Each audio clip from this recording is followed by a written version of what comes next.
a presença de todos nessa sexta-feira. Vai ser nosso último encontro aqui, o nosso último Happy Hour Digital Law, né, da Comissão de Direito Digital desse ano 2020. Foi um ano bem atípico, mas muito proveitoso.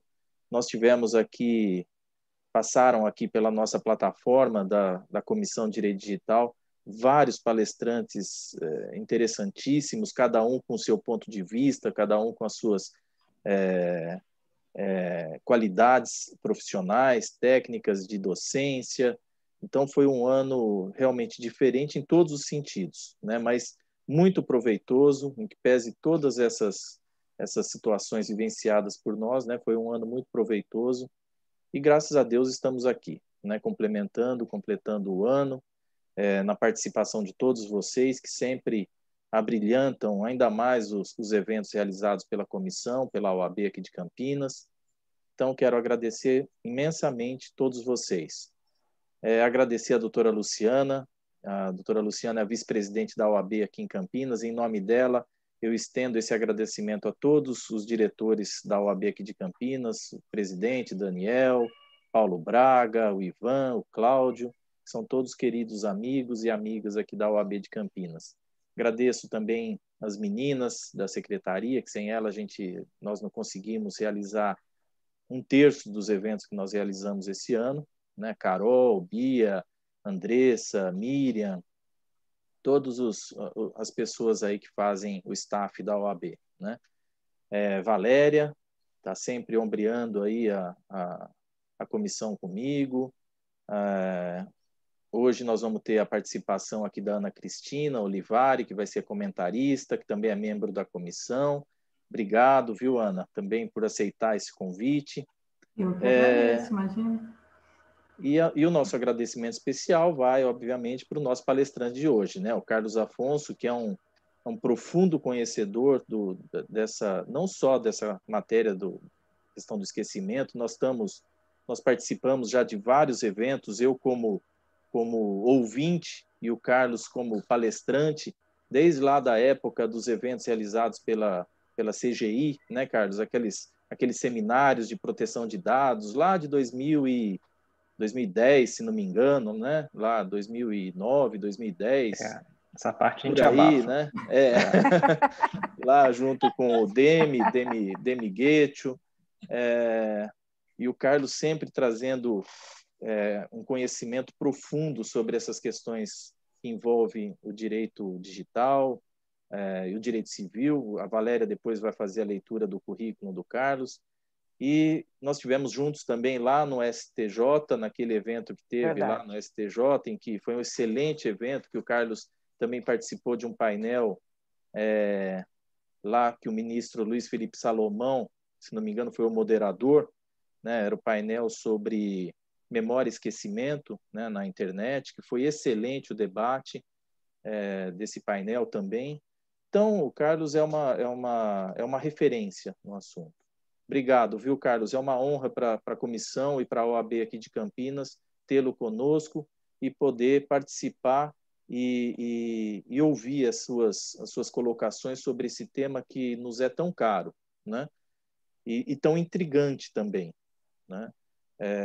Inclusive, eu até li um manifesto que vocês fizeram lá do ITS Rio, lá sobre os 10 dilemas, né, do chamado direito ao esquecimento, que quem puder faça essa leitura, que é interessantíssimo, assinado até pelo Carlos, Carlos Afonso. Então, Carlos, nós só temos a agradecer mesmo. Estamos fechando o ano aqui com chave de ouro. Tá? Para a gente aqui é muito bom tê-lo conosco. Tá bom? Vou passar a palavra agora à Valéria, ela vai fazer as vezes, vai fazer a leitura do mini currículo do Carlos, que é extenso também, mas ele passou, né, um mini currículo para a gente poder apresentá-lo a todos. Sejam todos bem-vindos e vamos ter uma ótima sexta-feira. Antes de eu falar, a doutora Luciana gostaria de falar alguma coisa? Gostaria de agradecer, desde já boa tarde, né, a todos e a todas, agradecer também de nossa parte, doutor Casanova, doutora Valéria, nós falamos isso em diversos eventos já, né, enquanto diretoria nós não conseguiríamos realizar a mesma quantidade de eventos que nós realizamos, tendo a parceria de vocês das comissões temáticas. Então, agradecer, porque a gente sabe que também é um trabalho voluntário, a gente precisa dedicar o nosso tempo para todas essas realizações, para as palestras, para os encontros. Então, agradecer a vocês, em nome de toda a nossa diretoria, dizer que vocês sempre trazem, em especial, né, temas que são muito inovadores, que estão sendo, né, discutidos até propriamente em razão do direito digital, e dizer o quanto isso é bom, né, para que a gente propague o conhecimento. Eu acho que a nossa função também, né, enquanto à frente de cargos diretivos, de presidências, de comissões, também é dissipar o conhecimento, né? É levar o conhecimento, é dizer aí o que está sendo discutido. Então, vocês fazem isso com maestria, né? Todas as comissões de um modo geral, mas como nós estamos aqui no evento de vocês, na comissão de vocês, né? Vocês fazem com maestria, então nós temos só a agradecer a realização de todos esses eventos, o suporte que nós temos dos nossos funcionários. Nesses eventos online, quem mais nos acompanha são as nossas meninas, aí, a Andressa, a Beatriz, a Miriam e a Carol. Então, agradecer a vocês, meninas, por todas essas realizações, por todo esse suporte, agradecer ao AB São Paulo também, que muitas vezes nos fornece o link, né, através da plataforma Zoom. Então, a minha palavra é no sentido realmente de que, como eu costumo dizer, né, acho que o melhor trabalho é o trabalho em equipe. E quando a gente vê isso realizado, né, através das comissões, enfim, essa parceria toda, é realmente muito gratificante. Então, desejar uma ótima tarde, doutor Carlos Afonso, doutora Ana Cristina, sejam muito bem-vindos. Desejar uma ótima tarde a todos aí com essa palestra e com esse tema, que também é inovador, muito embora, né, já se debata bastante, mas inovador no sentido porque a vida tecnológica que está nos acompanhando cada vez mais, né? Então, uma boa tarde a todos e a todas. Muito obrigada, doutora Valéria. Devolvo a palavra. Então tá. Já indo para os finalmente, né, não dos entretantos, obrigado, Carlos Afonso, por você ter aceitado o nosso convite. O Carlos Afonso foi meu professor, é uma pessoa que eu sigo, é um motivador da minha carreira, ele tem um currículo extenso e peguei o menor que eu pude, mas é enorme. Ele é professor da Faculdade de Direito da Universidade do Estado do Rio de Janeiro, doutor e mestre em Direito Civil pela UE Rio de Janeiro em 2009 e 2003, bacharel pela PUC do Rio de Janeiro, 2000, diretor da ITS do Rio de Janeiro, pesquisador visitante do Information Society Project da Faculdade de Direito da Universidade de Yale, professor dos cursos de graduação e pós-graduação da Universidade do Rio de Janeiro e da PUC do Rio, lecionando disciplinas sobre direito civil, história do Rio, história do direito e direito da tecnologia da informação. Membro da Comissão de Direito Autoral da OAB Rio de Janeiro desde 2007, foi fundador e coordenador do Centro de Tecnologia e Sociedade da Escola de Direito da Fundação Getúlio Vargas, Rio de Janeiro, 2003-2013, e participa de diversos fóruns internacionais sobre regulamentação e governança da internet. Policy Fellow da ONG Access, conselheiro do Instituto NUPEF. O professor hoje vai falar para nós sobre o direito do esquecimento, sob o ponto de vista dele. A logística do evento, como sempre, nós pedimos que desliguem os áudios, né, só ficando, e as câmeras, dando proeminência ao palestrante, ou não. Depois, ao final, a gente tira uma foto. Depois que o professor fizer a sua apresentação, nós faremos algum comentário, eu e o doutor Carlos, e depois vamos passar a doutora Ana Cristina vai ficar responsável com o chat, tá, professor? Então não precisa ficar preocupado com isso, ela vai ficar colhendo as perguntas, se houverem, e como eu já havia conversado com o professor, não optou por não fazer a apresentação. É isso? Continua assim? Isso, vamos sem slides. Slide. Isso, sem slide. Então, passo a palavra, fique à vontade. Nós já estamos com 20 pessoas presentes, daqui a pouco vai entrando mais pessoas, e passo o bastão agora. Obrigado, Valéria. Obrigado, Carlos Alberto, doutora Luciana, Isadora. Agradeço muito pelo convite para participar aqui dessa conversa nessa sexta-feira, nesse horário muito convidativo para conversas animadas sobre direito e internet. E espero que a gente possa fazer aqui uma boa discussão sobre o tema do direito ao esquecimento, que, de certa forma, um tanto quanto provocadora nesse nosso debate aqui, fica com a pergunta do será que existe? O que faz com que todos que aqui estejam na conversa estejam ávidos por uma resposta. Será que o direito ao esquecimento existe ou não existe?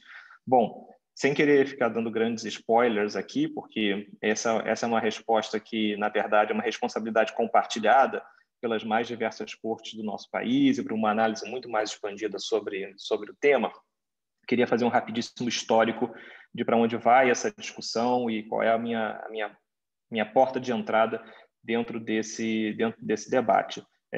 Particularmente, acompanhando as discussões sobre direito à internet no Brasil, desde o finalzinho dos anos 90, é interessante perceber como o direito ao esquecimento ele se torna um tema importante, amplamente discutido, amplamente conhecido dentro dessa área de estudos jurídicos voltados para o desenvolvimento da internet, em especial a partir do dia 13 de maio de 2014, que é a data da decisão do Tribunal de Justiça da União Europeia, no caso Mário Posterra contra Google Espanha.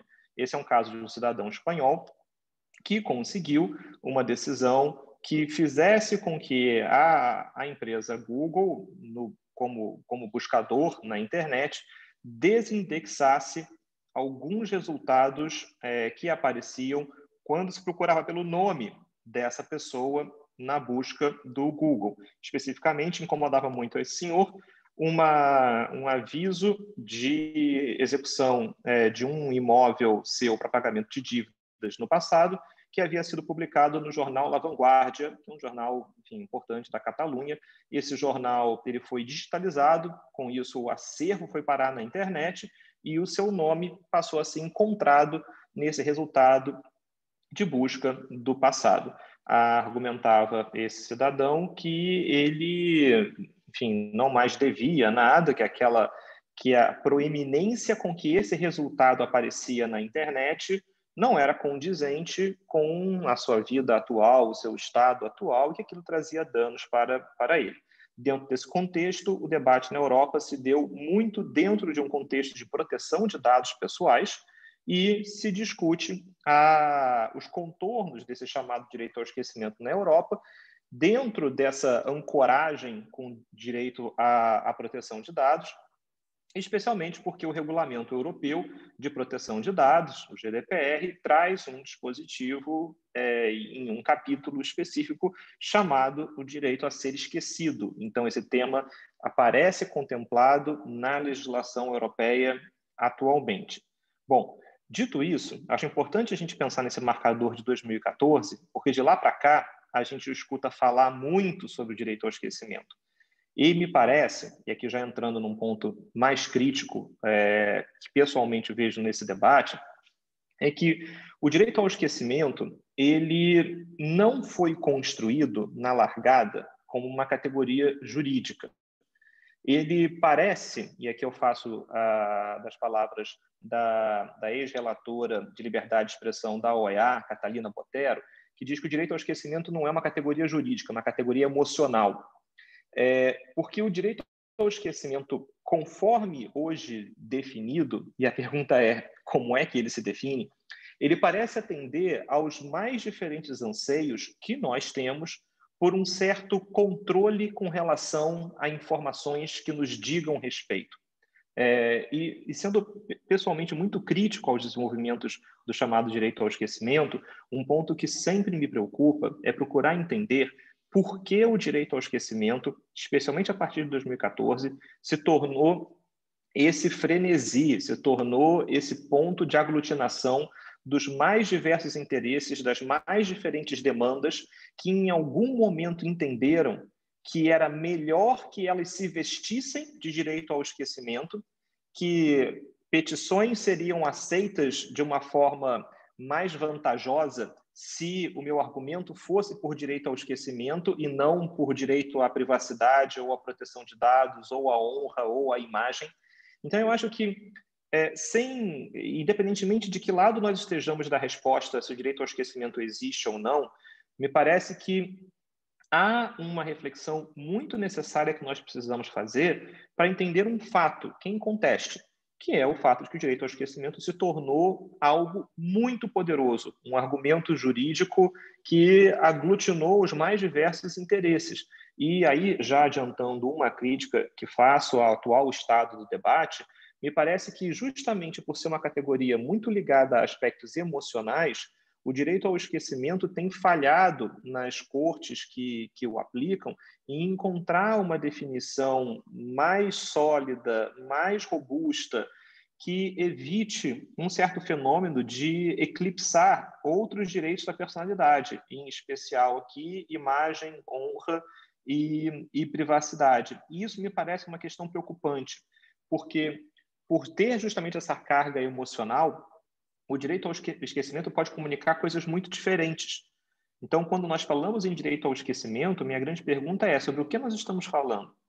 Porque, enfim, e o bom de fazermos esse happy hour na sexta-feira é que nessa semana, como vocês devem ter visto, o Hopi Hari teve indeferido um pedido de reconhecimento de um direito ao esquecimento movido de forma indeterminada contra emissoras de televisão, rádio, meios de comunicação em geral, para que não fosse noticiado um acidente que ocorreu num parque de diversões, há alguns anos atrás.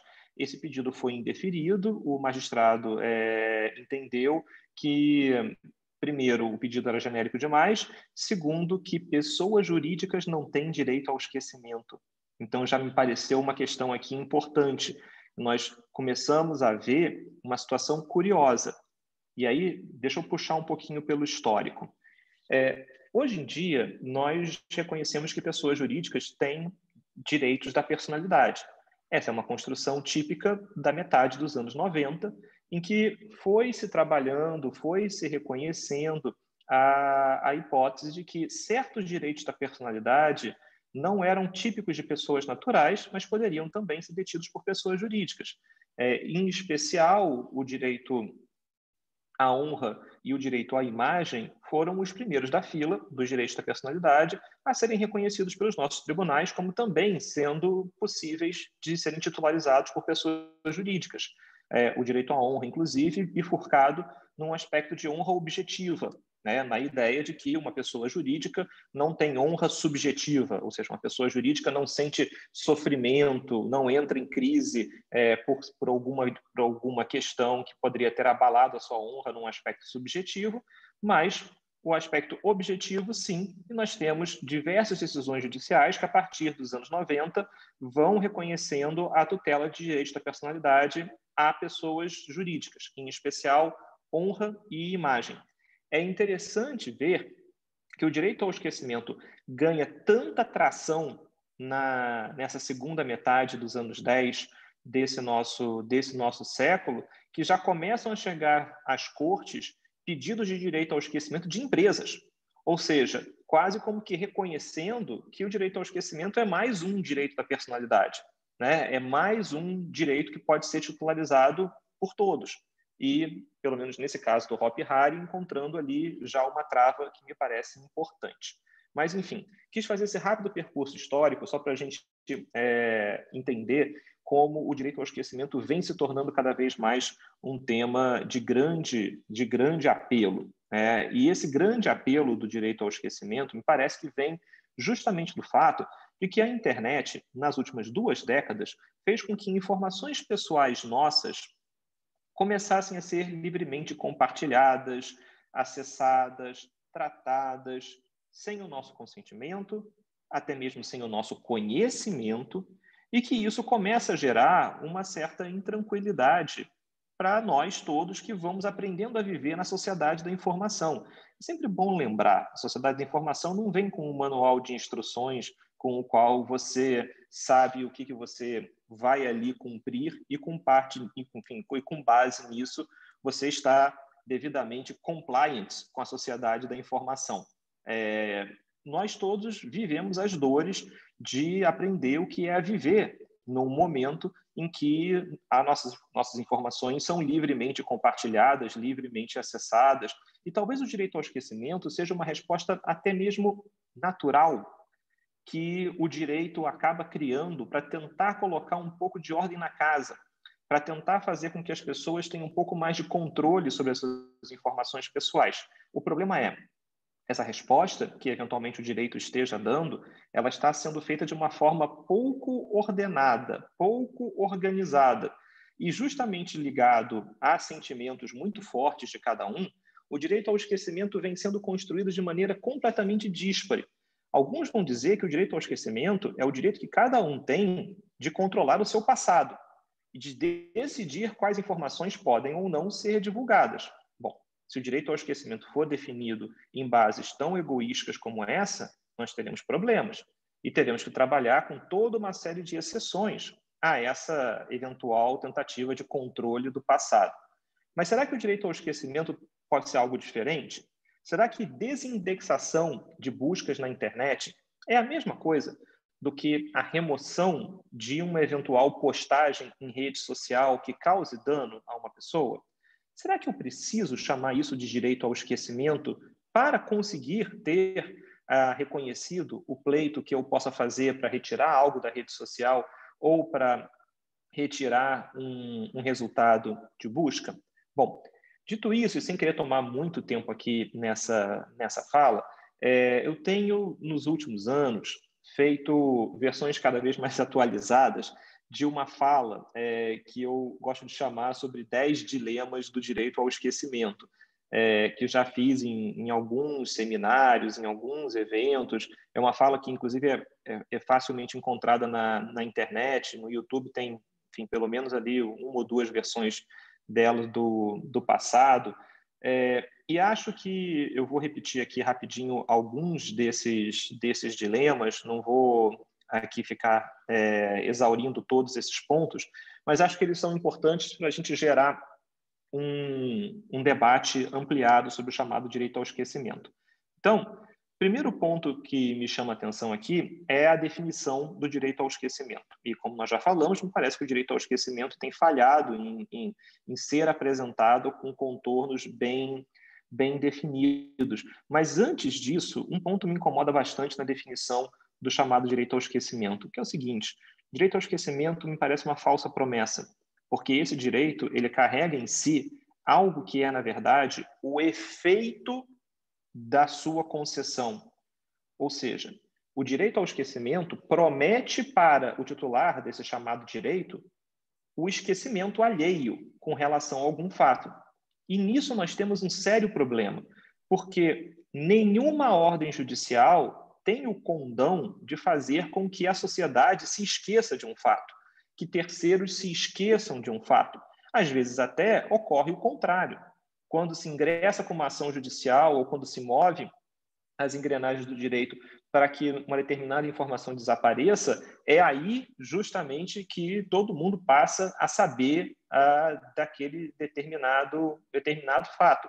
Talvez uma determinada obra artística não fosse de seu interesse, mas na medida em que existe uma ordem judicial proibindo a exibição daquele documentário, daquele vídeo, daquele livro, daquela peça, subitamente chama a atenção de todos. Bom, a gente tem que sair um pouco para fora do direito para entender isso, né?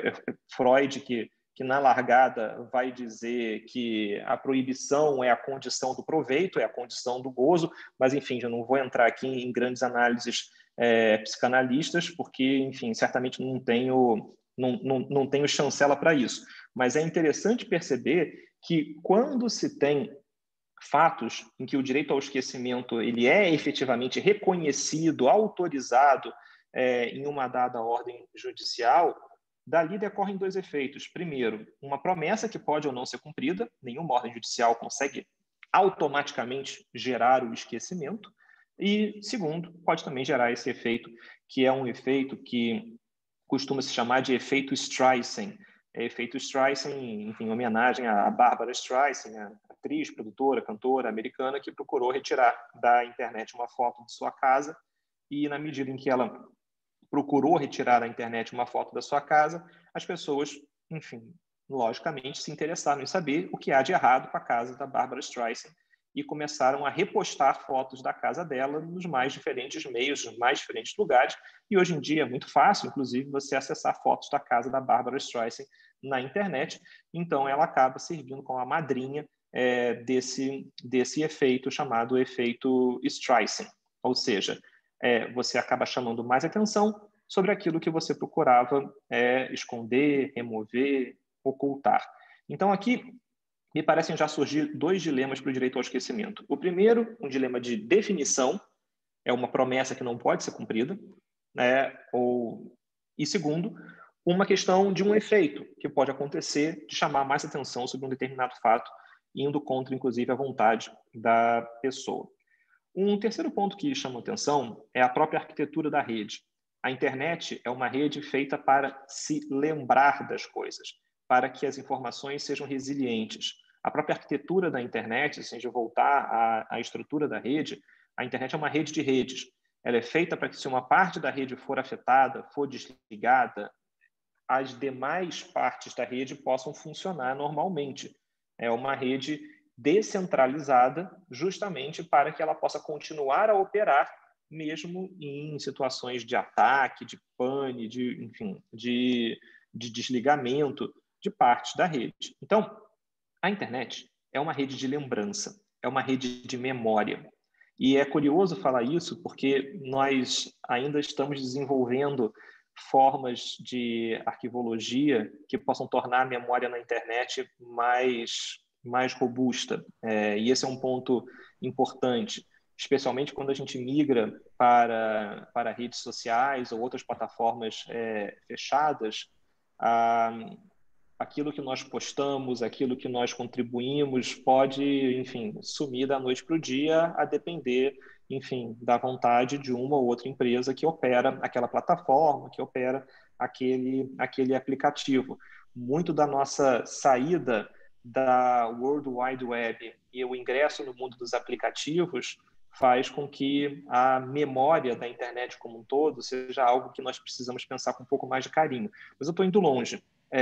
Vamos deixar a discussão sobre aplicativos e www para um outro momento, mas acho que vale lembrar que a internet é pensada como uma rede de memória, como uma rede de lembrança, o que torna mais difícil que algo seja efetivamente apagado da rede, né? Que isso demande esforços adicionais.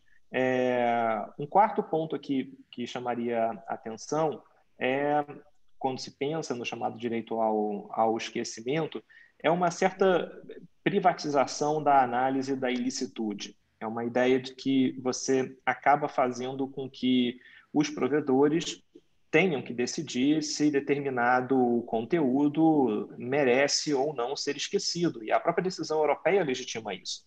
Da decisão de 2014 do Tribunal Europeu, surgiu uma demanda para que as pessoas pudessem encaminhar aos provedores de busca resultados de busca que elas gostariam que fossem apagados, em nome do chamado direito ao esquecimento. Justamente porque os tribunais não dariam conta de analisar toda essa avalanche de pedidos de direito ao esquecimento, me preocupa o fato de que o direito ao esquecimento talvez seja um dos vetores dessa construção de provedores de conteúdo, de provedores de aplicações na internet, como verdadeiros tribunais para decidir sobre seus conteúdos. Esse é um ponto que eu tenho comentado nessa minha fala sobre dilemas de direito ao esquecimento há bastante tempo. E esse é um ponto que eu vejo sofrendo transformações muito velozes, especialmente com a criação de um board de supervisão do Facebook, para analisar a remoção, a manutenção de conteúdos. Me parece que é uma iniciativa pioneira que provavelmente será copiada por outras plataformas. É de se esperar, em certa maneira, que o direito ao esquecimento talvez tenha dado um empurrão para uma tendência que me parece que será marcante nos anos 20. Essa ideia da construção de estruturas, por assim dizer, judicantes nos grandes provedores de aplicação na internet, trazendo para eles uma dinâmica de devido processo, transparência, que implica em altos custos. É claro que a gente não pode imaginar que uma startup vai nascer com um pequeno tribunal atrelado a ela, mas também é uma oportunidade para que esse tipo de atividade possa ser desempenhada talvez por um pool de empresas, ou que estruturas sejam criadas e que possam atender justamente a essas demandas crescentes, para que discussões de remoção de conteúdo não precisem chegar necessariamente ao judiciário. Mas esse é um ponto que me parece definidor dos anos 20 e me parece que o direito ao esquecimento nos anos 10 deu um empurrãozinho nessa direção. Um ponto que chamaria atenção também sobre o direito ao esquecimento é a questão da efetividade. Será que quando eu quero esquecer alguma coisa, eu esqueço de um dado país ou do mundo como um todo? Nós temos diversas demandas de direito ao esquecimento de natureza global, em que uma dada corte obriga uma dada empresa a remover esse conteúdo globalmente.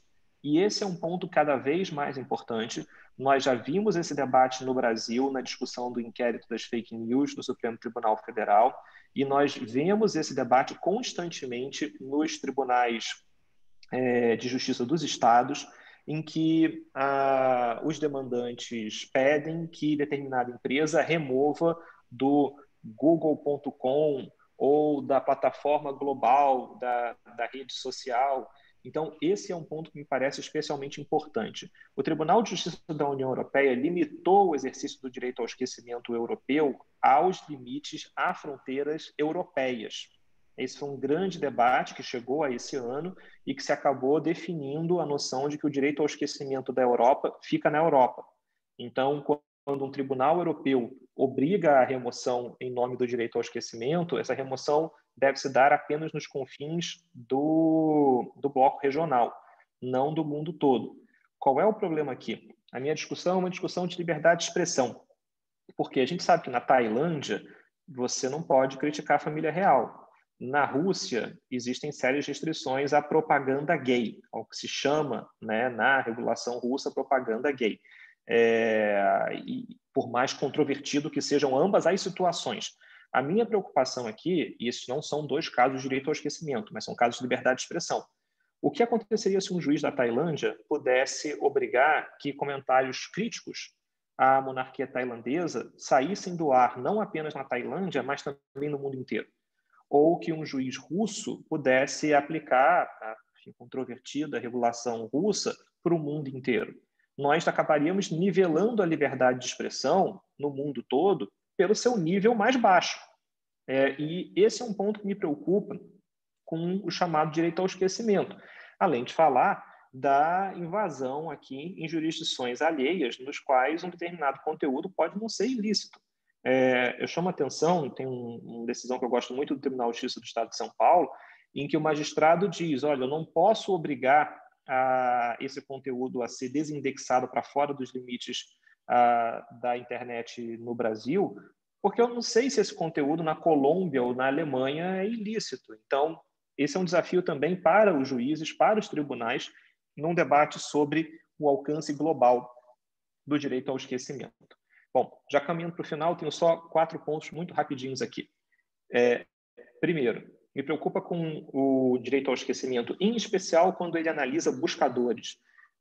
Um certo dano seletivo, e aí a preocupação é, o Google tem um poder de mercado bastante expressivo que faz com que ele seja o alvo de grande parte das demandas por desindexação. Mas acontece que existem outros buscadores, nos quais a mesma informação pode ser encontrada. Então, por mais que eu entenda que a parte que se sente atingida tem grande interesse do Google esse conteúdo seja removido, é sempre bom lembrar que o mesmo conteúdo que causa dano, que potencialmente causa dano, continua em outros buscadores. Então, me preocupa se esse exercício do direito ao esquecimento enquanto desindexação, ele realmente oferece uma reparação integral à suposta vítima. Um segundo ponto que queria comentar aqui nesse bloco de 4 últimos pontos é a preocupação sobre reescrever a história. E aqui, nós no ITS participamos junto com os colegas do Internet and Jurisdiction Policy Network, junto com a CEPAL, da ONU, de um estudo sobre internet e jurisdição na América Latina e no Caribe, no qual nós fomos analisar algumas tendências de regulação envolvendo esse aspecto transfronteiriço da internet na região.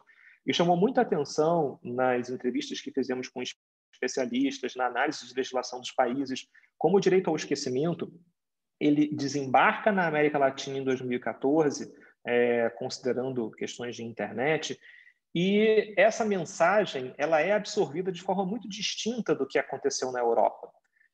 Inclusive, o diretor da Autoridade de Proteção de Dados da Argentina, o Eduardo Bertoni, escreveu um artigo dizendo que o direito ao esquecimento seria um ultraje à história da América Latina, porque a América Latina viveu uma década, nos anos 10, que é uma década na qual a gente quer lembrar das coisas, a gente não quer esquecer das coisas. E aqui ele está fazendo muita referência, é claro, ao resgate de passados governos autoritários em diferentes países da América Latina que poderiam se valer do direito ao esquecimento moldado na formatação europeia, gerando na região um efeito muito detrimental num momento de revelação, de descoberta de crimes, de situações de violação de direitos no passado. Então, acho que esse é um ponto importante. E eu chamaria a atenção, por exemplo, para o debate na Colômbia.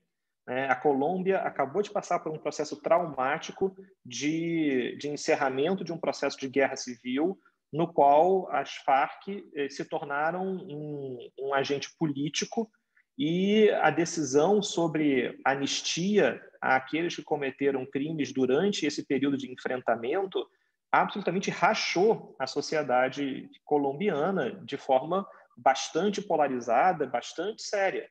É claro que o direito ao esquecimento chega num país que passa por um processo difícil como esse, trazendo mensagens que são absolutamente inéditas para o debate europeu.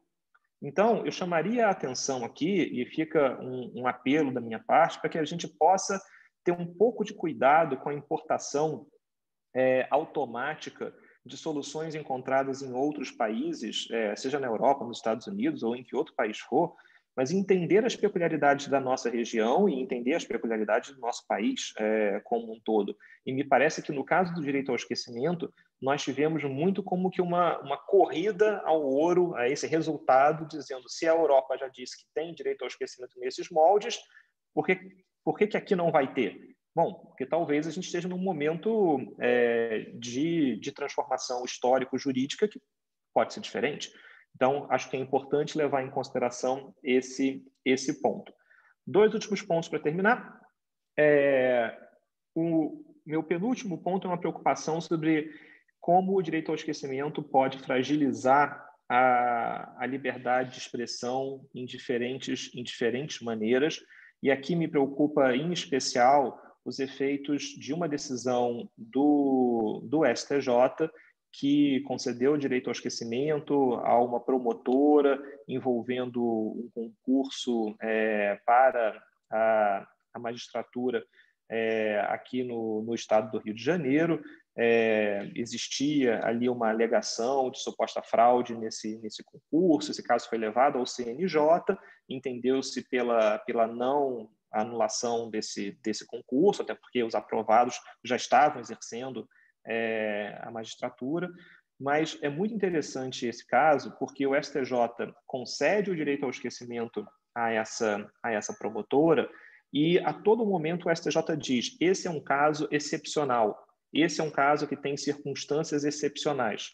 É verdade, mas o fato é que a partir dessa decisão do STJ, que é uma decisão de 2018, nós temos mais de 20 casos nos tribunais de justiça dos estados que aplicam o direito ao esquecimento ancorado na decisão do STJ. Então, por mais que o STJ tenha tentado limitar o direito ao esquecimento, ele botou o gênio para fora da lâmpada. E o direito ao esquecimento é poderoso demais, como uma ideia que parece, como falei, servir como um antídoto para a confusão dos nossos tempos. E aí, pessoal, só rapidamente passando aqui, o direito ao esquecimento nas situações excepcionais do STJ já foi aplicado nos TJs dos estados para tirar da internet informações sobre um investidor conhecido e palestrante profissional que aparecia em alguns sites como estelionatário, uma família que aplicava o golpe da blindagem patrimonial, um homem que respondeu a um processo criminal e acabou prescrito por trazer uma nova droga que invadiu o mercado curitibano, entre aspas, um pai que teve o filho envolvido com o chamado Estado Islâmico Brasileiro, um advogado que teve o escritório fechado e vasculhado, segundo uma reportagem, por conta de um envolvimento numa prática ilícita. Então, todos esses casos foram levados ao Poder Judiciário e reconhecido o direito ao esquecimento com base na mesmíssima decisão do STJ, que a todo momento fala em circunstâncias excepcionais, situações excepcionais. Isso mostra, sim, isso é um testamento ao poder do direito ao esquecimento.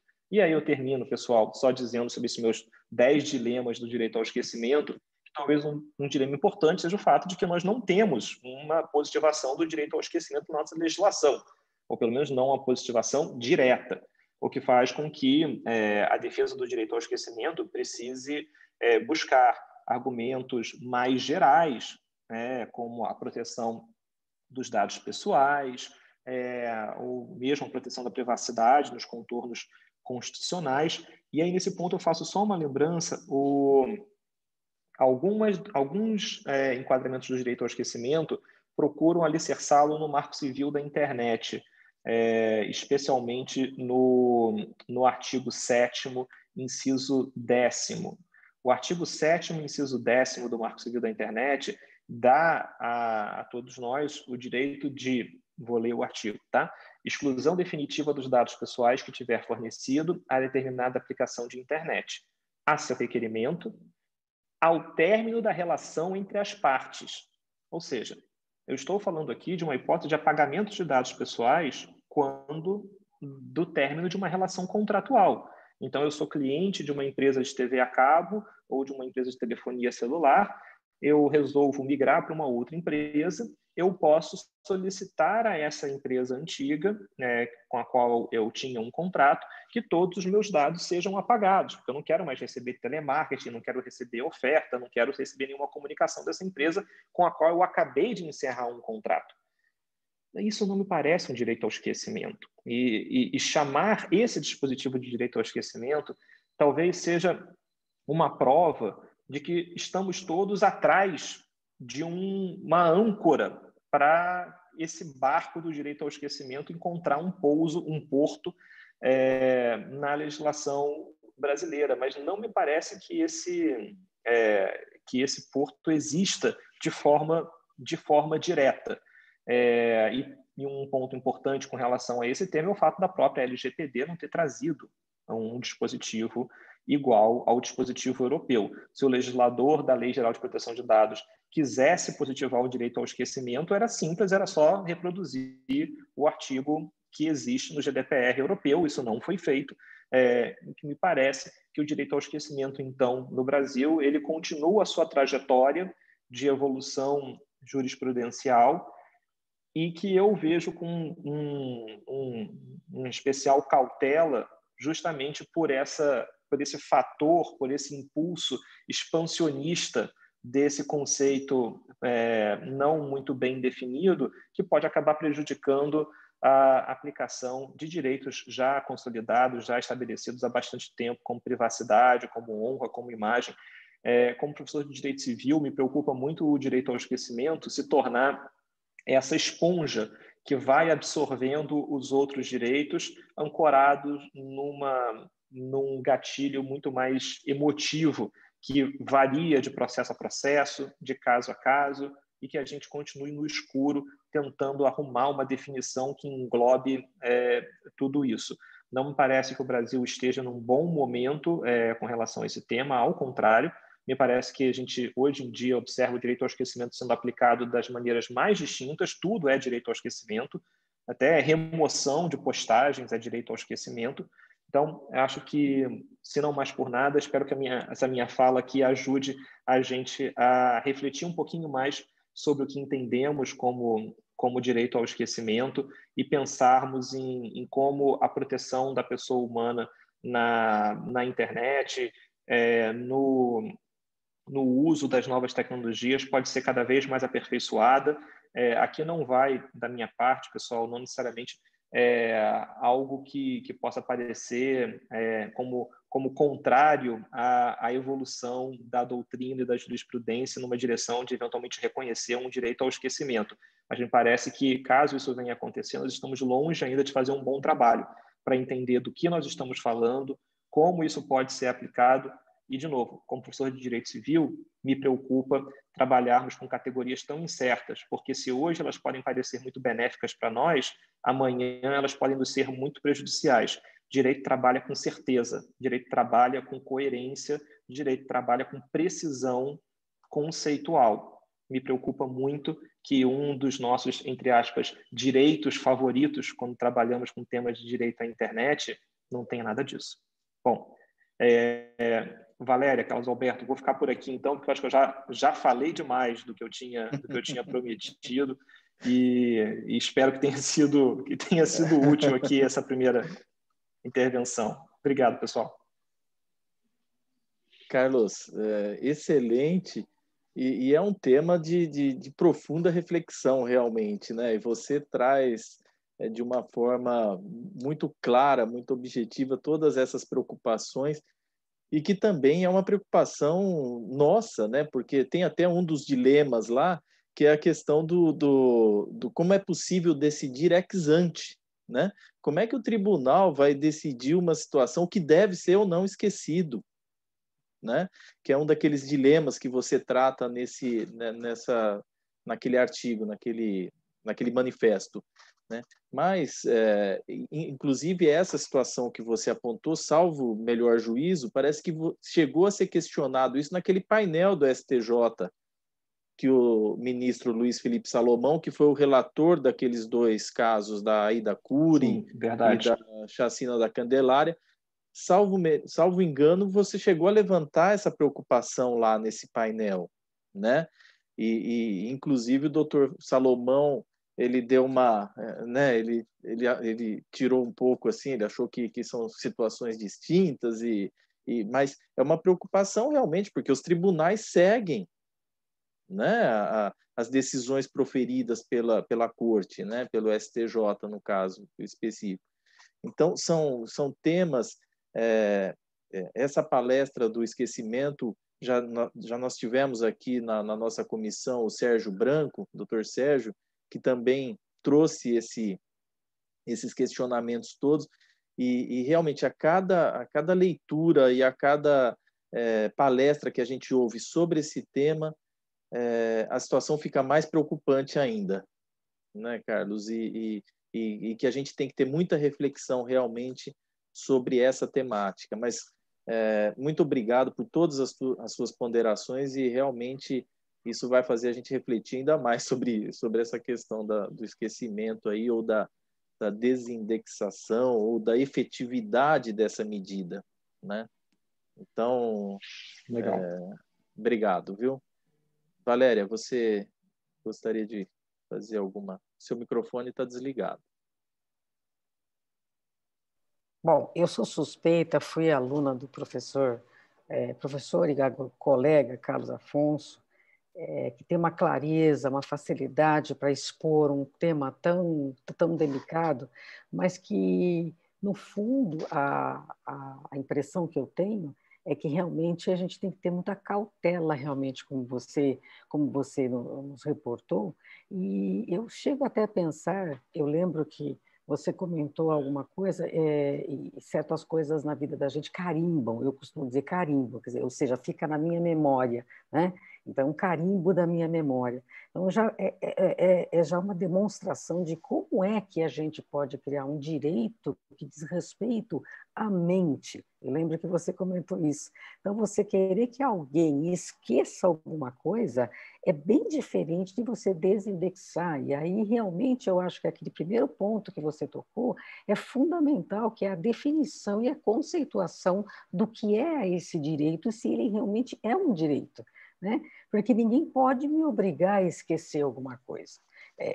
E nem tampouco o judiciário pode fazer isso. Eu lembro que você, numa aula, também falou, se o direito do esquecimento for galopante dessa forma equivocada, nós vamos chegar ao ponto de que não vamos poder mais noticiar ou divulgar uma sentença. Você se lembra disso quando você falou no Damásio? Nós não vamos poder mais divulgar no Diário Oficial uma sentença porque ela tem que ser esquecida, aquele tema. Então, e como é que vai ser divulgado isso? Quer dizer, me parece, óbvio, tem diversos outros aspectos setoriais e pontuais e pessoais, mas me parece que talvez não seja um direito realmente do esquecimento. Esse seja um outro tipo de direito, mas não do esquecimento. E lembro também quando você usou, não sei se todos aqui que estão presentes assistiram aquele filme do MIB, que é Os Homens de Preto, em que quando ele queria fazer, como ele lida com extraterrestres, ele fazia as pessoas esquecerem com um aparelhinho, ele punha um óculos preto e punha um aparelhinho, e eu lembro que o Carlos Afonso, lá no Supremo Tribunal de Justiça, ele levantou isso, que, na verdade, o direito do esquecimento seria, na prática, aquele aparelhinho, né? Então, aquilo ficou muito na minha mente, e eu sou da tendência do seu pensar. Meus parabéns pela sua apresentação, como sempre, uma apresentação clara, e agradecer a sua presença, engrandecer o nosso debate, e principalmente terminando com aquela fala que você disse que realmente, desindexando ou esquecendo, que eu não acredito muito no esquecimento em si, nesse direito, mas desindexando, será que nós estaremos restringindo a uma liberdade de expressão? Eu acho que isso é muito importante. Você citou diversos casos então, vamos tirar, eu cometi um erro, então eu tiro, desindexo da internet, né? Se ela foi feita para tornar público o conhecimento. Enfim, esse é o comentário que eu tenho a fazer, um comentário bem humilde, diante do seu conteúdo, e aí eu passo a palavra para a nossa comentarista, se ela tiver no chat alguma pergunta, se não tiver alguma pergunta, se tiver algumas perguntas, você mesma pode fazer a pergunta, e a bola é sua. Boa tarde, doutor Carlos. É um prazer ouvi-lo aqui nessa última apresentação que nós estamos, né? Nesse nosso happy hour que a gente vem acompanhando, tantas presenças aí, ministros que trouxeram tanto conhecimento para a gente. Nesse momento, nós não temos nenhuma pergunta. Mas eu tenho uma dúvida, talvez minha humilde dúvida aqui, com relação ao direito ao esquecimento. Muito se diz que ele pode ser um apagamento de dados, né, ou uma desindexação das pesquisas.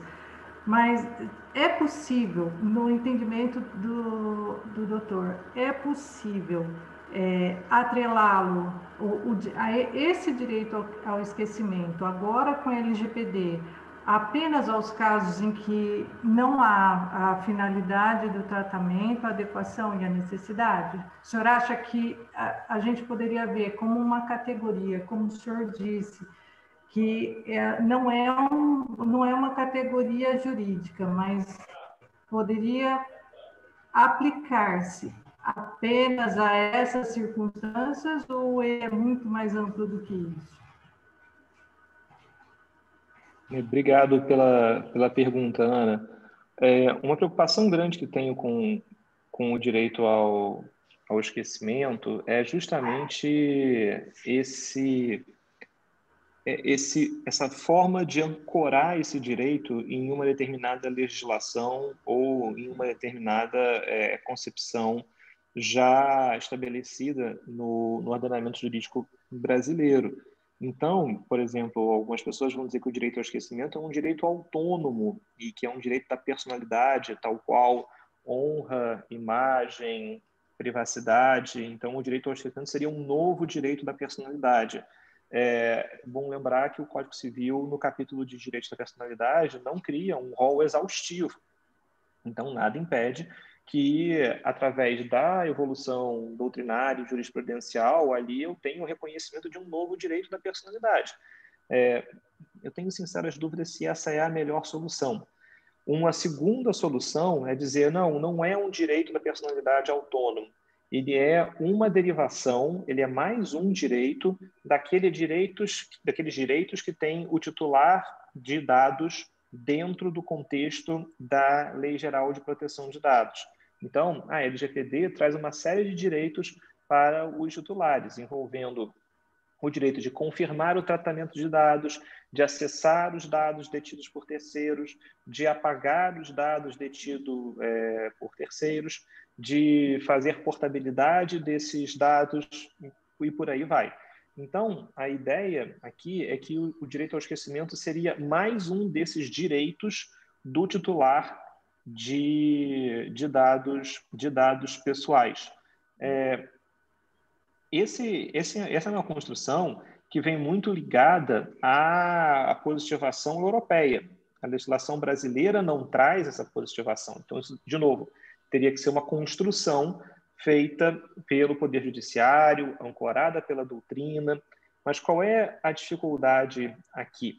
Pelo fato de não existir uma positivação sobre esse, direito ao esquecimento, por assim ser, e por já existir na LGPD um direito ao apagamento de dados, meu questionamento aqui é se a gente não vai acabar confundindo duas figuras, porque uma coisa é eu ter um direito a que determinados dados sejam apagados. Outra coisa é o direito ao esquecimento, que pode ser dado das mais variadas formas. A desindexação não necessariamente é um apagamento de dados, ela pode se dar de diversas maneiras. Então, essa ancoragem do direito ao esquecimento me parece um ponto importante, porque a depender de onde você vai amarrar a sua discussão de direito ao esquecimento, você vai ter acesso a todo um instrumental jurídico diferente. Então, por exemplo, se eu digo que é um direito da personalidade, eu já começo a me questionar sobre, por exemplo, direitos da personalidade detidos por herdeiros de pessoas falecidas. Então, será que o direito ao esquecimento, tal qual a gente tem essa grande discussão nos tribunais com grande frequência, né, sobre o exercício de direitos da personalidade do falecido pelos seus herdeiros, será que o direito ao esquecimento também entraria nessa? Porque se eu defino como direito da personalidade, eu, consequentemente, acabei de dar acesso a esse instrumental jurídico todo. Por outro lado, a gente tem um enunciado em uma das jornadas de direito civil que vincula o direito ao esquecimento à dignidade da pessoa humana, como uma forma mais abstrata de conectar aqui ao debate constitucional, especialmente a constitucionalização do direito civil como um todo. Se por um lado isso parece uma âncora fácil de ser feita, por outro lado, me preocupa muito o fato da gente ter um problema duplo, porque dignidade da pessoa humana já é em si uma arena de confrontos no que diz respeito à sua definição. Então, se eu acabo ancorando o direito ao esquecimento, que também é por si só uma arena de disputa sobre conflitos, eu não sei se a gente acaba ajudando. Isso me parece até aquelas bonecas russas, né, em que você tem uma dentro da outra. Então, assim, você acha que a dignidade da pessoa humana já é problema suficiente, quando você abre esse problema tem outro dentro, que é o direito ao esquecimento. Então, acho que talvez essa não seja a melhor saída. Opa, desculpa, gente, deixa eu só voltar aqui. Então, acho que a gente tem aqui uma questão que é importante entender, de qual é a melhor forma de ancorar o direito ao esquecimento na legislação. E, por isso, todo o debate sobre finalidade de tratamento de dados, se o dado foi tratado de uma maneira que não é condizente com a sua finalidade, a LGPD dá uma série de instrumentos para que eu possa mover uma ação judicial, para que eu possa solicitar o apagamento desses dados. Não me parece que eu precise do direito ao esquecimento para ter o meu direito atendido dentro dos contornos da LGPD. Mas a sua pergunta é muito boa, Ana. Eu peço desculpas pela resposta muito longa, mas eu queria chegar nesse ponto que me parece especialmente importante. Para muitas pessoas, talvez argumentar com base no direito ao esquecimento pareça mais vantajoso, porque chama mais atenção, parece conectar a algo mais intrinsecamente humano, intrinsecamente urgente, que é esse direito de você ter controle sobre a sua informação e você evitar que determinadas informações sejam compartilhadas, tratadas de forma potencialmente danosa. De novo, tecnicamente, você não precisaria.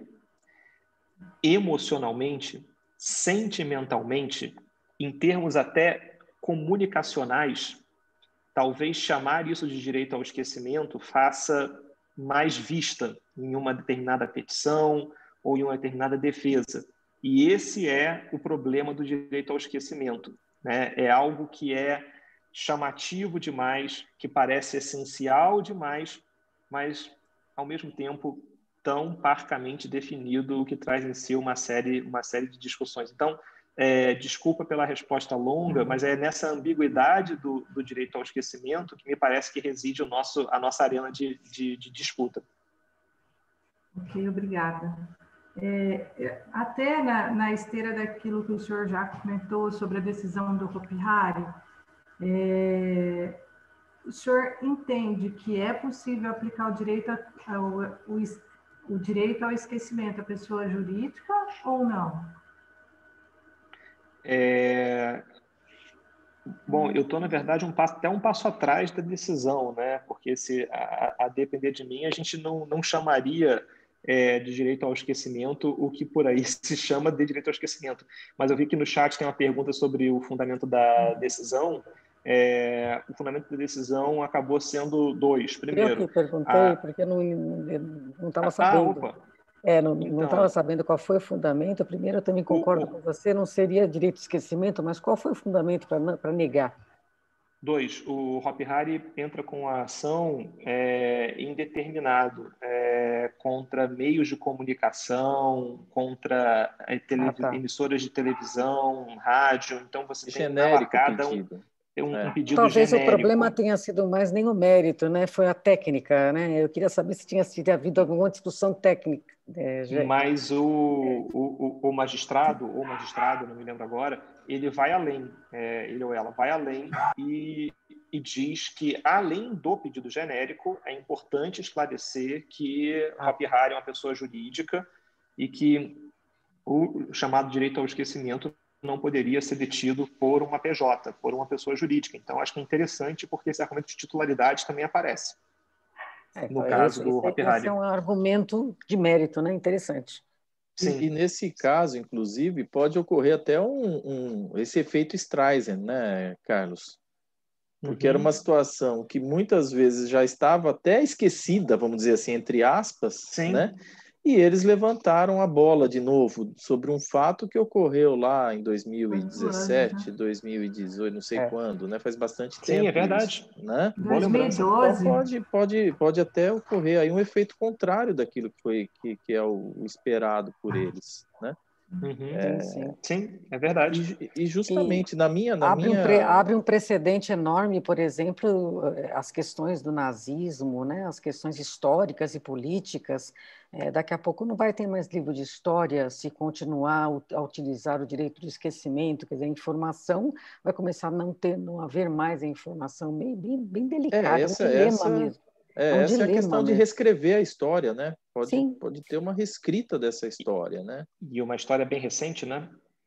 Exato. Não quero polemizar, não, mas imagina, Operação Lava Jato ou essas operações de escândalos de corrupção que, enfim, que marcaram o noticiário brasileiro na última década. Quem sabe nos anos 20 a gente já começa a ter... Nós já temos casos, inclusive, na física, né, de pessoas que foram envolvidas em operações policiais e que já ingressaram com ações com base no direito ao esquecimento. Mas esse caso do Hopi Hari acende o alerta de que talvez as próprias empresas que foram envolvidas nos casos possam, enfim, daqui a um par de anos também mover uma ação judicial para que determinada notícia detrimental possa desaparecer, enfim, porque elas, enfim, já adequaram as suas práticas, seus diretores já foram punidos, logo a notícia não poderia mais existir.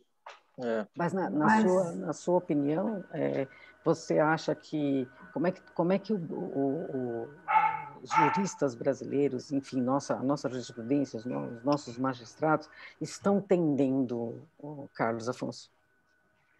Bom, eu vejo hoje nos tribunais sinais muito trocados sobre o direito ao esquecimento, porque se por um lado nós temos casos que procuram colocar certas travas e entender que esse é um argumento poderoso, mas que pode sair do controle, por outro lado, nós vemos casos de aplicação bem ampla do direito ao esquecimento. Se eu pudesse apostar em algo para um futuro mais próximo, eu gosto da tese desse caso do Hopi Hari. Me parece que já travar o direito ao esquecimento para pessoa jurídica já é um bom começo para evitar que isso saia do controle, porque na medida em que eu começo a ter pessoas jurídicas ancorando os seus pleitos em direito ao esquecimento... Você já está pensando longe, né? Com certeza.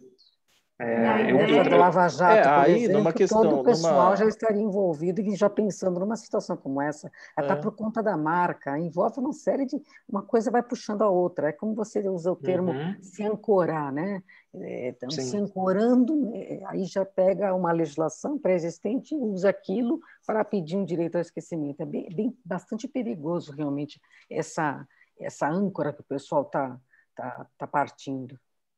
Mas a ideia numa visão assim bem vendo essa situação, esse pedido que foi feito, né, pelo Hopi Hari, houve aí pelo menos na minha visão, uma tecnia, né? Porque se tivesse ingressado com pedido, por exemplo, de desindexação aí, teria uma efetividade muito maior, né? Porque, inclusive, colocando no polo passivo da ação as partes específicas, que ele tem que, né? Cabe ao autor delimitar as partes que estão envolvidas na relação processual, na relação jurídico-processual.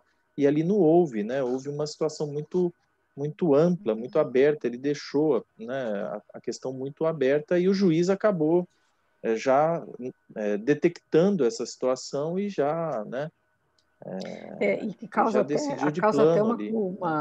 uma curiosidade muito interessante nesse sentido, porque o brasileiro é um cidadão bem diferenciado que tem memória curta, né?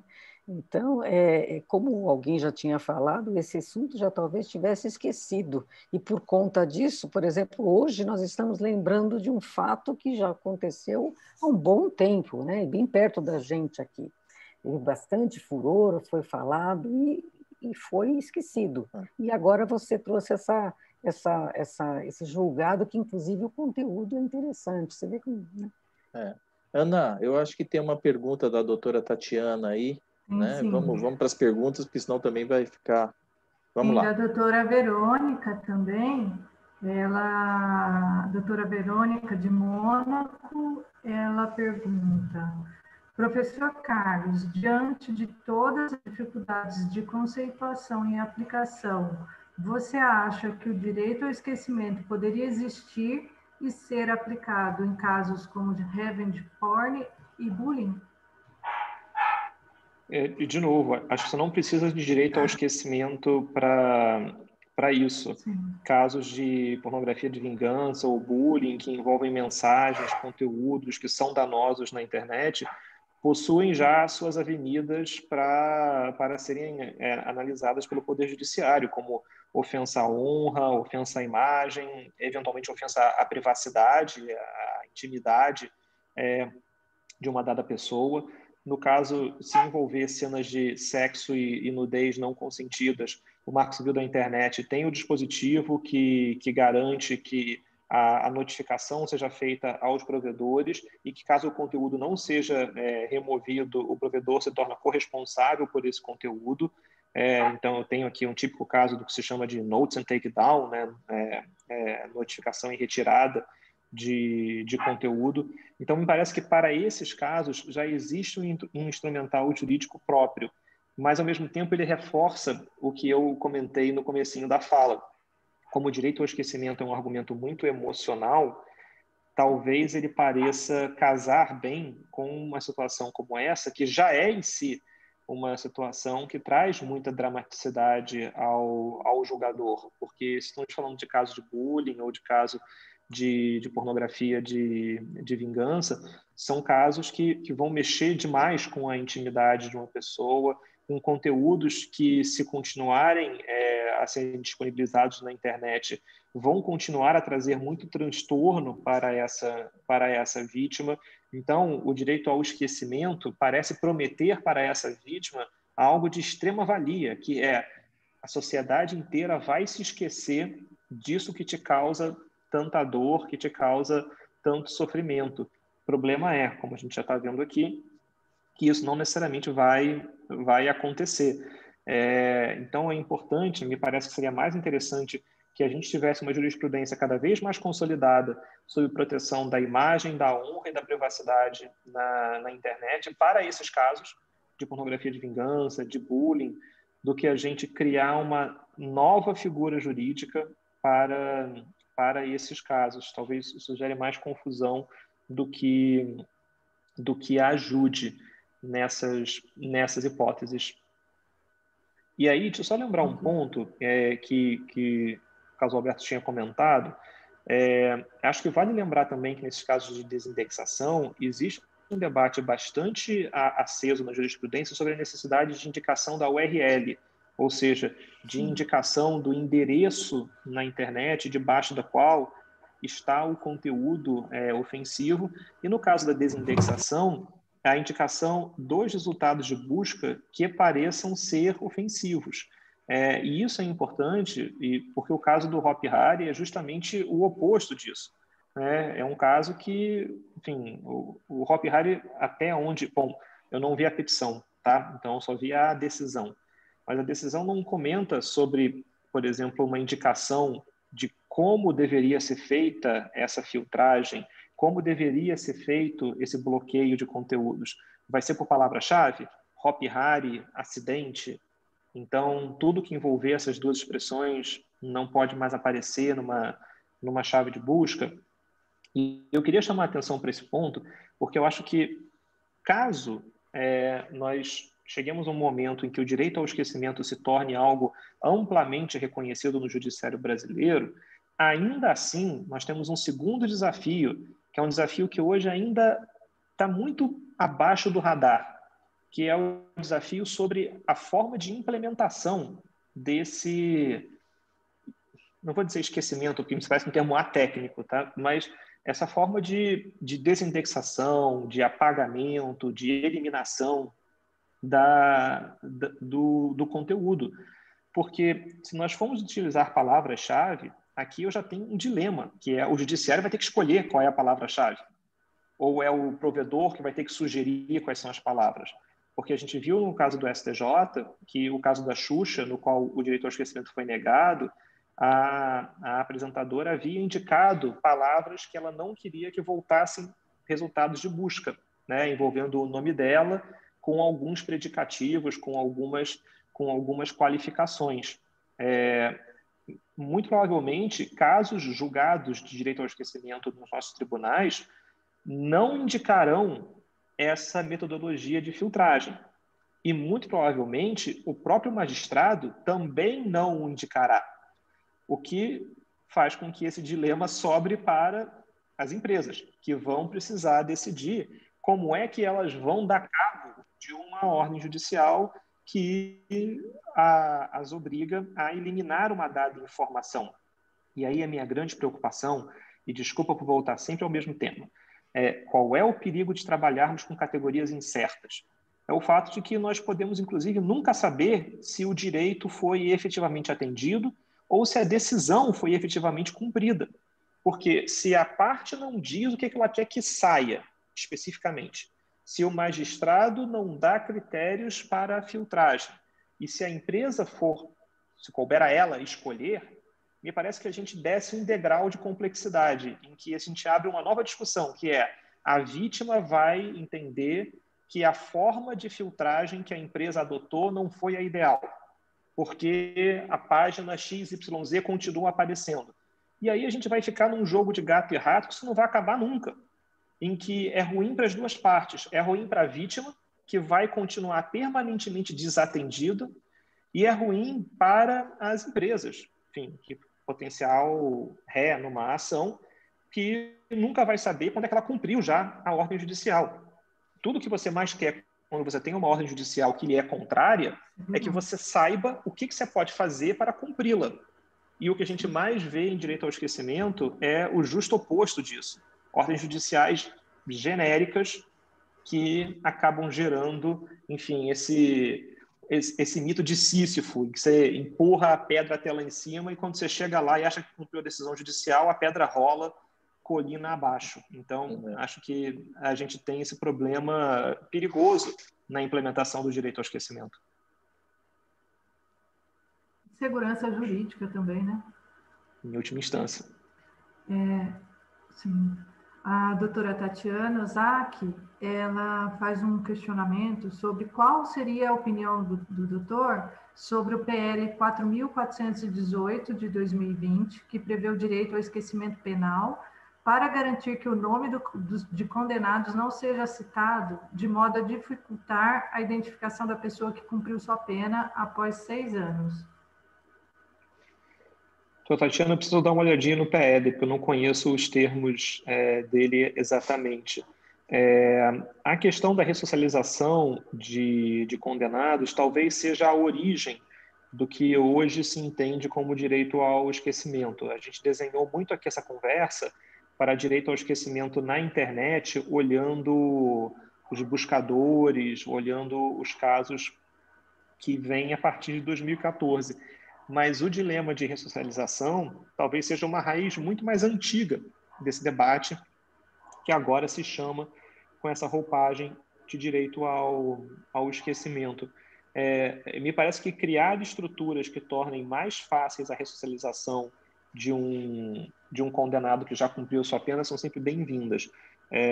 A minha preocupação é o design dessas implementações, em entender como isso pode ser feito, quais são as sanções caso a indexação ocorra, mesmo contra a vontade da pessoa em si, mas para isso eu precisaria dar uma olhadinha nos termos do decreto em si. Mas, a princípio, me parece que medidas que tornem ressocialização possível são sempre bem-vindas.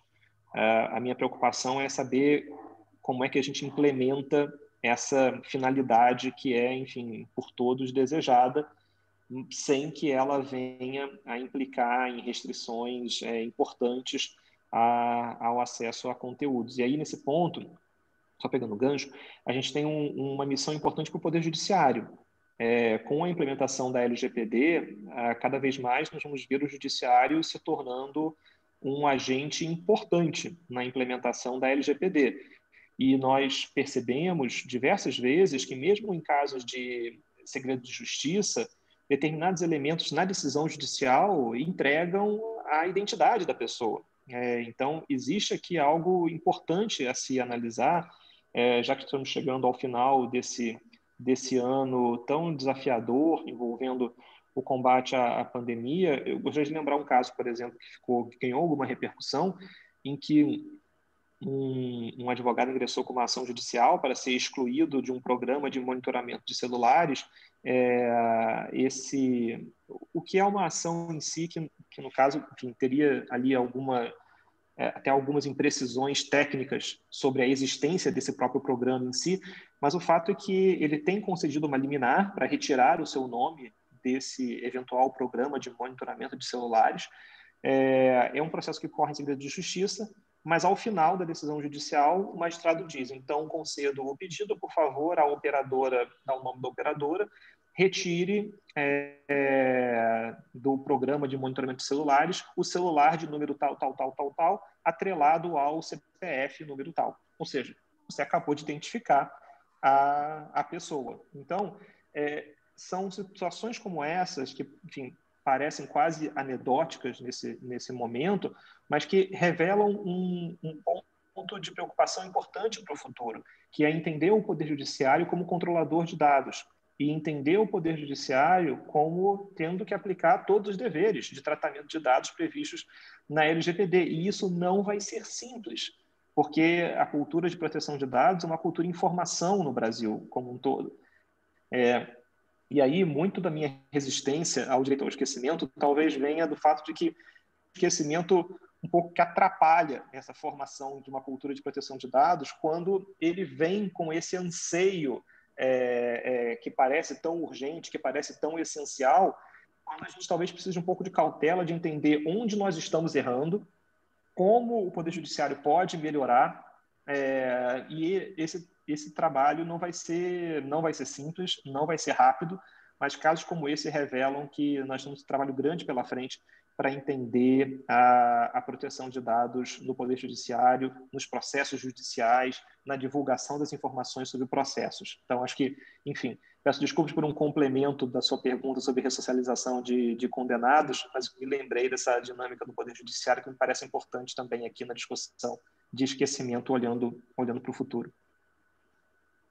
Maravilha, ótimo. Tem mais alguma pergunta aí, Ana? Não, a doutora Tatiana coloca o link da sentença no chat para quem tiver a curiosidade de checar. Os demais, eles agradecem pela resposta aos questionamentos e pela excelente palestra do Dr. Carlos. A doutora Bárbara, ela fez um comentário ao longo da explanação do doutor com respeito à necessidade de precisar analisar a isonomia entre pessoas físicas e jurídicas, logicamente, em vista daquilo que o doutor comentava ao longo da sua exposição. E, enfim, todos agradecem. Em nome de eu, como comentarista, vou agradecer também a sua atenção, doutor, suas respostas, que foram muito, eu que agradeço. Muito pertinentes. Muito obrigada. Obrigado, Ana. Um prazer. Prazer Bom, comigo. Vamos Ana, encerrando aqui. Obrigada, Ana, por você ter feito o comentário. Antes de passar para o doutor Carlos, dois Carlos, né, hoje nós temos aqui. Antes de passar para o doutor Carlos Alberto, vou agradecer a doutora Tatiana, a doutora Ana, por ter aceitado o nosso convite para fazer o comentário, sobretudo ao colega, ao professor, ao amigo Carlos Afonso Souza também por ter aceitado uma sexta-feira chuvosa aqui, chuvosa, fazer essa brilhante apresentação que me deixou assim mais preocupada, inclusive. Eu gosto muito desse tema. Agradecer o brilhantismo das suas apresentações. A última apresentação que eu vi sua, não sei se foi do Supremo Tribunal de Justiça ou se foi a do IDP. Nós estávamos todos juntos, temos uma fotografia até, estava o doutor Doneiro. Opa, verdade. Né? Foi uma apresentação muito bacana, que juntou uma turma só de feras, né? Foi um prazer. E foi realmente um prazer estar consigo aqui. E passo a palavra agora para o doutor Carlos Alberto agora, que é o nosso presidente da comissão, para fazer o encerramento. Acho que o doutor Carlos deve ter caído caiu a conexão. Deve ter caído a conexão. Bom, mas foi excelente, né, pessoal? A última palestra do ano aí, fechamos bem com chave de ouro, né? Foi uma palestra muito legal, muito bacana. E realmente é aquilo que a gente espera, né? O Dr. Carlos, ele tem uma didática, uma clareza ímpar, assim, na explanação de um tema tão polêmico como esse, né? Que é a questão do esquecimento. Então, pessoal, nós vamos para o nosso encerramento aqui. Agradeço a participação, a presença de todos vocês. Carlos voltou ali. Voltou o Carlos aí. Então, obrigado, viu, Carlos, mais uma vez pela sua disposição, disponibilidade. Eu que agradeço. Desculpe pela queda aqui no... Isso acontece. Não, acontece. No finalzinho. Dividir conosco esses conhecimentos, essa reflexão toda que você faz sobre esse tema.